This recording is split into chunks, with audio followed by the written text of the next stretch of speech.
ಎಲ್ಲರಿಗೂ ನನ್ನ ನಮಸ್ಕಾರಗಳು. ಹೇಗಿದ್ದೀರಾ? ಎಲ್ಲರೂ ಚೆನ್ನಾಗಿದ್ದೀರಾ ಅಂತ ಅಂದ್ಕೊಂಡಿದ್ದೀನಿ. ಮತ್ತೊಮ್ಮೆ ನಮ್ಮ ಚಾನಲ್ಗೆ ಸ್ವಾಗತ ಸುಸ್ವಾಗತ. ಹಾಗೆ ಇವಾಗ ನವರಾತ್ರಿಯ 8ನೆಯ ಅವತಾರವಾದ ದುರ್ಗಾಮಾತೆಯ ಅವತಾರವಾದ 8ನೇ ಅವತಾರ ಮಹಾಗೌರಿಯನ್ನು ಪೂಜೆ ಮಾಡಲಾಗುತ್ತದೆ. ಸೆಪ್ಟೆಂಬರ್ 29 ನವರಾತ್ರಿಯ 8ನೆಯ ದಿನ. ಈ ದಿನ ಚಾಮುಂಡೇಶ್ವರಿ ದೇವಿ ದುರ್ಗಾಮಾತೆಯನ್ನು 8ನೇ ಅವತಾರದ ತಾಯಿ ಮಹಾಗೌರಿಯ ಅವತಾರದಲ್ಲಿ ಪೂಜೆ ಮಾಡಬೇಕು. ಕಥೆ ಏನು, ಯಾವ ಬಣ್ಣ, ನೈವೇದ್ಯ, ಪುಷ್ಪ, ಮಂತ್ರಗಳು ಅಂತ ಹೇಳಿ ನಾವು ತಿಳಿದುಕೊಳ್ಳೋಣ. ಅದಕ್ಕಿಂತ ಮುಂಚೆ ನೀವೇನಾದರೂ ನಮ್ಮ ಚಾನಲ್ಗೆ ಸಬ್ಸ್ಕ್ರೈಬ್ ಆಗಿಲ್ಲ ಅಂದರೆ ಸಬ್ಸ್ಕ್ರೈಬ್ ಆಗಿ, ಹಾಗೆ ಪಕ್ಕದಲ್ಲಿರುವ ಬೆಲ್ಲನ್ನು ಆಪ್ಷನನ್ನು ಸೆಟ್ ಮಾಡ್ಕೊಳ್ಳಿ. ನಾವು ಹಾಕಿರೋ ಯಾವುದೇ ವಿಡಿಯೋ ನಿಮಗೆ ನೋಟಿಫಿಕೇಷನ್ ಆಗಿ ಬರುತ್ತೆ.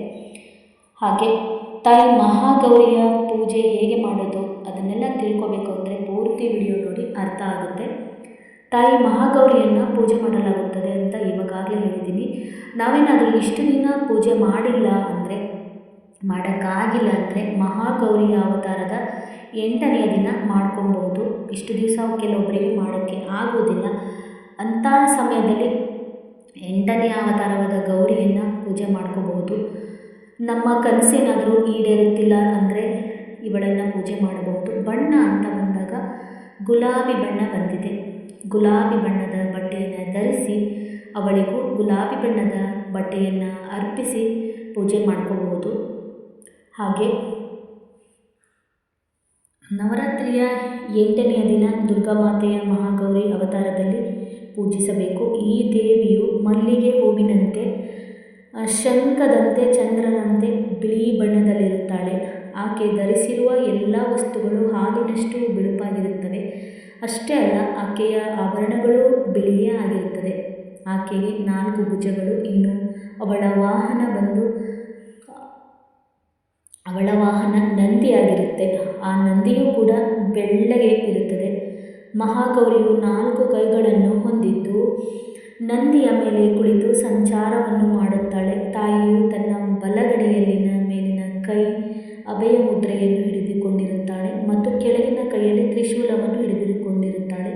ಎಡಭಾಗದ ಮೇಲಿನ ಕೈಯಲ್ಲಿ ಢಮರುವನ್ನು ಮತ್ತು ಕೆಳಗಿನ ಎಡಗೈಯಲ್ಲಿ ವರಮುದ್ರೆಯನ್ನು ಹಿಡಿದುಕೊಂಡಿರುತ್ತಾಳೆ. ಸಾಕ್ಷಾತ್ ಶಿವನನ್ನು ಬಿಟ್ಟು ಇನ್ಯಾರನ್ನೂ ಮದುವೆ ಆಗುವುದಿಲ್ಲ ಎಂದು ಪ್ರತಿಜ್ಞೆ ಮಾಡಿರುತ್ತಾಳೆ. ಆ ಶಿವನಿಗಾಗಿಯೇ ಕಠಿಣವಾದ ತಪಸ್ಸು ಮಾಡುತ್ತಾಳೆ.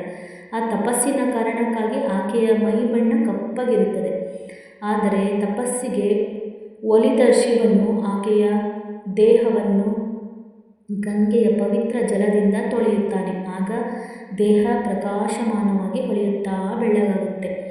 ಯಾವಾಗ ಈ ರೀತಿ ಆಕೆಯ ಮೈ ಬಣ್ಣವು ಬದಲಾಯಿತೋ ಆಗಿನಿಂದ ಅವಳ ಹೆಸರು ಗೌರಿ ಎಂದು ಬದಲಾಯಿತು. ಅಂದರೆ ಅವಳು ತಪಸ್ಸಿಗೆ ಕೂತಿರ್ತಾಳಲ್ಲ, ಅವಳ ಮೈ ಬಣ್ಣ ಕಪ್ಪಗಿತ್ತು. ಕಪ್ಪು ಎಂದರ್ಥ, ಗೌರಿ ಎಂದು ಬದಲಾಯಿತು ಆಮೇಲೆ.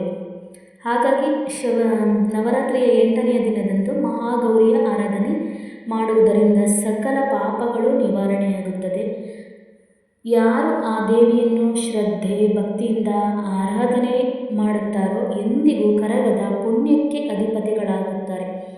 ಅಸಾಧ್ಯವಾದ ಕೆಲಸಗಳನ್ನು ಕೂಡ ದೇವಿಯು ಸುಲಭವಾಗಿ ಮಾಡುತ್ತಾಳೆ. ಶಿವನಿಗಾಗಿ ತಪಸ್ಸು ಮಾಡಿದ ಮಹಾಗೌರಿಯನ್ನು ನೆನೆದು ತಪಸ್ಸು ಮಾಡುವ ಭಕ್ತನಿಗೆ ಶಿವಪಾರ್ವತಿಯರ ಇಬ್ಬರ ಅನುಗ್ರಹವೂ ನಮಗೆ ಸಿಗುತ್ತದೆ. ಬಣ್ಣ ಅಂತ ಬಂದಾಗ ಈಗಾಗಲೇ ನಾನು ಹೇಳಿದ್ದೀನಿ, ಗುಲಾಬಿ ಬಣ್ಣ. ಈ ಬಣ್ಣದ ಬಟ್ಟೆಯನ್ನು ಧರಿಸಿ ನಾವು ಪೂಜೆ ಮಾಡಬಹುದು. ಮಹಾಗೌರಿಯ ವಾಹನ ನಂದಿ ಆಗಿರುತ್ತದೆ. ಹಾಗೆ ಹಿಂದಿನ ಜನ್ಮದಲ್ಲಿ ಏನಾದರೂ ನಮಗೆ ಗೊತ್ತಿರೋದಿಲ್ಲ, ನಾವು ಯಾವ ಜನ್ಮದಲ್ಲಿದ್ವಿ, ಯಾವ ಪಾಪ ಮಾಡಿದ್ವಿ ಅಂತ ಗೊತ್ತಿರೋದಿಲ್ಲ. ಹಾಗಾಗಿ ಹಿಂದಿನ ಜನ್ಮದಲ್ಲಿ ಏನಾದರೂ ಪಾಪ ಕರ್ಮಗಳಿದ್ದರೆ ಈ ಜನ್ಮದಲ್ಲೂ ನಾವು ತುಂಬ ಕಷ್ಟಪಡ್ತಾ ಇರ್ತೀವಿ. ಆ ಥರ ಕರ್ಮ ಪಾಪಗಳನ್ನು ಮಾಡಿದರೆ ತಾಯಿ ಮಹಾಗೌರಿಯನ್ನು ಪೂಜೆ ಮಾಡಿದ್ರೆ ಆ ಪಾಪ ನಿವಾರಣೆಯಾಗುತ್ತೆ ಎಂದು ಹೇಳಲಾಗುತ್ತದೆ. ಸ್ತ್ರೀ ಶಾಪ ವಿಮೋಚನೆ ಆಗುತ್ತದೆ. ಗೌರಿಗೆ ಪೂಜೆ ಮಾಡಿದರೆ ಸ್ತ್ರೀ ಶಾಪ ವಿಮೋಚನೆ ಆಗುತ್ತೆ. ಹಾಗೆ ಇವಳು ಚಂದ್ರನನ್ನು ನಿಯಂತ್ರಿಸುತ್ತಿರುತ್ತಾಳೆ. ಚಂದ್ರ ಅಂತ ಬಂದಾಗ ಚಂದ್ರನನ್ನು, ಹಾಗೆ ಚಂದ್ರನಿಗೆ ಸಂಬಂಧಿಸಿದ ಮಂತ್ರಗಳನ್ನು ಹೇಳಿಕೊಳ್ಳಬಹುದು. ಒಂದೊಂದು ಸರಿ ಕೆಲವೊಬ್ಬರು ಕ್ಷಣಪಿತ್ತ ಕ್ಷಣಚಿತ್ತ ಅಂತ ಹೇಳ್ತಾ ಇರ್ತಾರೆ. ಈಗಿದ್ದವರು ಇನ್ನೊಂದು ಸ್ವಲ್ಪ ಹೊತ್ತಿಗೆ ಚೇಂಜ್ ಆಗಿಬಿಡ್ತಾರೆ. ಅಂಥವರು ಕ್ಷಣಪಿತ್ತ ಕ್ಷಣಚಿತ್ತ ಅಂತ ಹೇಳ್ತಾರೆ. ಆ ಥರ ಇದ್ದವರು ತಾಯಿ ಮಹಾಗೌರಿಯ ಆರಾಧನೆಯಿಂದ ಸರಿ ಸ್ಥಿತಿಗೆ ಬರಬಹುದು. ಅಂದರೆ ಮಹಾಗೌರಿಯನ್ನು ಆರಾಧನೆ ಮಾಡಿದರೆ ಚಂದ್ರನನ್ನು ಅಂದರೆ ಅವಳು ಚಂದ್ರನ ಗ್ರಹಕ್ಕೆ ಅಧಿಪತಿಯಾಗಿರ್ತಾಳೆ. ಹಾಗಾಗಿ ಚಂದ್ರನನ್ನು ನಾವು ಸ್ಮರಿಸಿಕೊಳ್ಳಬಹುದಾಗಿದೆ ಈ ದಿನ. ಹಾಗೆ ಚಂದ್ರನಿಗೆ ಸಂಬಂಧಿಸಿದ ಮಂತ್ರಗಳನ್ನು ಪಠಿಸಿಕೊಳ್ಬೋದು. ಚಂದ್ರನಿಗೆ ಸಂಬಂಧಿಸಿದ ಮಂತ್ರಗಳು ಅಂತ ಬಂದಾಗ 108 ಬಾರಿ, 24 ಬಾರಿ, 21 ಬಾರಿ ಪಠಿಸಬಹುದು. ನಾನು ಚಂದ್ರನ ಮಂತ್ರಗಳನ್ನು ಹೇಳ್ತೀನಿ.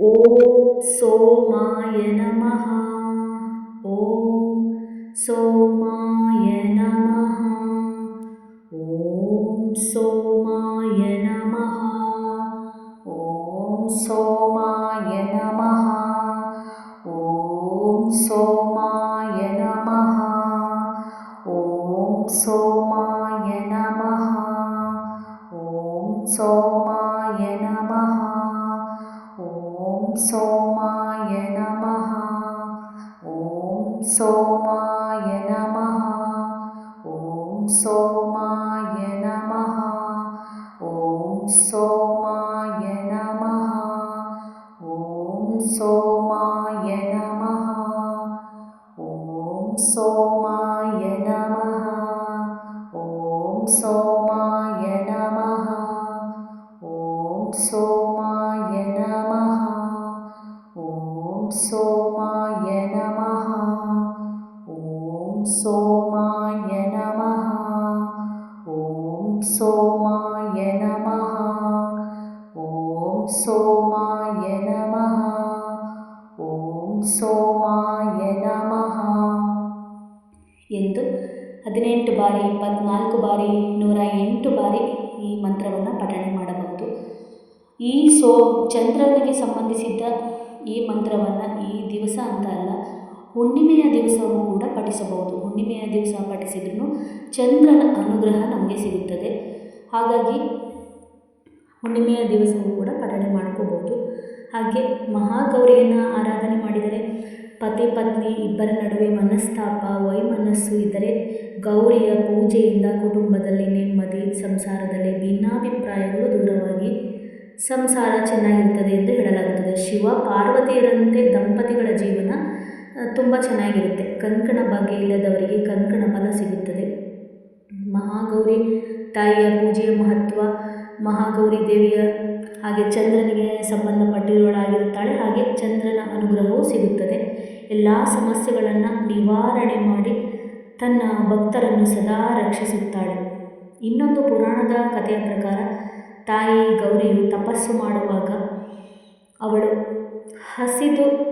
ಮೊದಲನೇ ಹೇಳಿದ ಹಾಗೆ ಅವಳು ಹಸಿದುಕೊಂಡು ಗಾಳಿ, ನೀರು, ಆಹಾರವನ್ನು ಬಿಟ್ಟು ಗಾಳಿ, ನೀರು ಈ ಥರ ಮಾತ್ರ ಸೇವಿಸ್ತಾ ಇದ್ಲು ಅಂತ ಮೊದಲನೆಯ ದಿನ ಏನು ಅಂದರೆ ಶೈಲಪುತ್ರಿ ಆದಮೇಲೆ ಬ್ರಹ್ಮಚಾರಿಣಿ ದೇವಿಯ ಅವತಾರದಲ್ಲೇ ಹೇಳಲಾಗುತ್ತದೆ. ಅವಕ್ಕೆ ತಪಸ್ಸು ಮಾಡ್ತಿರ್ತಾಳೆ ಅಂತ. ಹಾಗೆ ತಪಸ್ಸು ಮಾಡಿ ಶಿವನನ್ನು ಒಲಿಸಿಕೊಂಡಿರ್ತಾಳೆ ಅವಳು. ಹಾಗೆ ನವರಾತ್ರಿಯ 8ನೇ ದಿನದ ಮಹಾಗೌರಿಯ ದುರ್ಗಾದೇವಿಯ ಅವತಾರವಾದ ಮಹಾಗೌರಿಯನ್ನು ಪೂಜೆ ಮಾಡಬೇಕಾದ್ರೆ ಬೆಳಗ್ಗೆ ನಾವು ಬ್ರಾಹ್ಮಿ ಮುಹೂರ್ತದಲ್ಲಿ ಎದ್ದು ಶುಚಿರ್ಭೂತರಾಗಿ ಮನೆಯೆಲ್ಲ ಕ್ಲೀನ್ ಮಾಡಿಬಿಟ್ಟು ದೇವರ ಮನೆಯೆಲ್ಲ ಅಲಂಕರಿಸಿ ಹಾಗೆ ಬೆಳಗ್ಗೆ ಬ್ರಾಹ್ಮಿ ಮುಹೂರ್ತದಲ್ಲಿ ಪೂಜೆ ಮಾಡ್ಕೊಳ್ಬಹುದು. ಬೆಳಗ್ಗೆ ಟೈಮಲ್ಲಿ ಬ್ರಾಹ್ಮಿ ಮುಹೂರ್ತದಲ್ಲಿ ಪೂಜೆ ಮಾಡಿಕೊಂಡ್ರೆ ತುಂಬ ಒಳ್ಳೆಯದು ಅಂತ ಹೇಳಲಾಗುತ್ತದೆ. ಹಾಗೆ ಅವಳಿಗೆ ನೈವೇದ್ಯ ಅಂತ ಬಂದಾಗ ಅಕ್ಕಿ ಪಾಯಸ ಆ ಥರ ಮಾಡಿದ್ರೆ ಇಷ್ಟ ಆಗುತ್ತೆ. ಅಕ್ಕಿ ಪಾಯಸ, ಹಾಗೆ ಮನೆಯಲ್ಲೆಲ್ಲ ದೀಪಾರಾಧನೆ ಮಾಡುವಾಗ ದೀಪವೆಲ್ಲ ತುಪ್ಪದ ದೀಪಗಳನ್ನು ಹಚ್ಚಿ ಹಾಗೆ ಅಕ್ಕಿ ಪಾಯಸವನ್ನು ನೈವೇದ್ಯ ಮಾಡಬಹುದು. ಅಕ್ಕಿ ಪಾಯಸ ಹಾಗೂ ಪೊಂಗಲನ್ನು ನೈವೇದ್ಯವಾಗಿ ಹಾಗೆ ಹಾಲು ಈ ಥರ ನೈವೇದ್ಯವನ್ನಾಗಿ ಮಾಡಬಹುದು. ಬಿಳಿ ಬಣ್ಣದ ಪುಷ್ಪಗಳಿಂದ ಮಹಾಗೌರಿಯನ್ನು ಪೂಜೆ ಹಾಗೂ ಅಲಂಕಾರವನ್ನು ಮಾಡಿಕೊಳ್ಳಬಹುದು. ಏಕೆಂದರೆ ಅವಳ ಮೈಬಣ್ಣ, ಅವಳ ವಾಹನವೂ ಕೂಡ ಅವಳ ಬಿಳಿ ಬಣ್ಣದ ಶ್ರದ್ಧೆ ಹಾಗೂ ಸ್ವಚ್ಛತೆ ಸಂಕೇತವಾಗಿದೆ. ಅವಳಿಗೆ ಬಿಳಿ ಬಣ್ಣದ ಹೂಗಳಿಂದ ಅಲಂಕಾರ ಮಾಡಿಕೊಳ್ಳಬಹುದು. ಹಾಗೆ ಸಿಹಿ ಪೊಂಗಲನ್ನು ನೈವೇದ್ಯವಾಗಿ ಅರ್ಪಿಸಬಹುದು. ಮತ್ತು ಈ ದಿನ ಸರಸ್ವತಿ ದೇವಿಯ ಮುಖ್ಯ ಪೂಜೆಯನ್ನು ಮಾಡಿ ಮಕ್ಕಳ ಕೈಯಲ್ಲಿ ಸರಸ್ವತಿ ದೇವಿಯ ಪೂಜೆ ಮಾಡಿಸಿ ಮೊದಲು ಅಕ್ಷರಾಭ್ಯಾಸವನ್ನು ಮಾಡಬಹುದು. ಕಾಳರಾತ್ರಿಯ ಪೂಜೆಯ ದಿವಸನೂ ಹಾಗೆ ಲಾಸ್ಟ್ 2 ದಿವಸ ಸರಸ್ವತಿ ಪೂಜೆ ಮಾಡ್ತಾರೆ.